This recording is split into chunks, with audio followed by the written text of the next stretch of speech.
We know that DNA stores the genetic information of a cell, but here's the question. Before a cell divides, how does the cell receive the exact same DNA? And the answer is DNA replication. DNA replication is simply a process by which a cell makes an identical copy of its DNA before cell division. Now let's understand how this process works. The first step is that the DNA double helix opens up or unzips, separating into two single strands. Each of these original strands now act as a template, meaning it serves as a guide for building a new complementary strand. The enzyme responsible for building the new strand is called DNA polymerase. But here's something very important. DNA polymerase can synthesize DNA only in one direction, and that is from 5' to 3'. And because of this, the two new strands are not made in exactly the same way.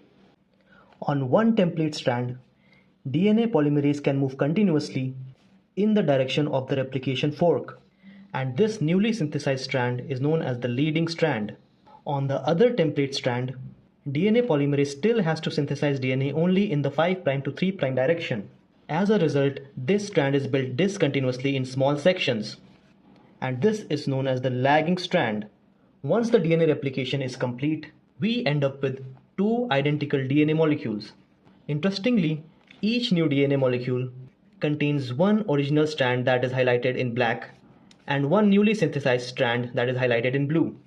And therefore, this type of DNA replication is known as semi-conservative DNA replication. And that's how every cell receives an identical copy of the DNA before cell division.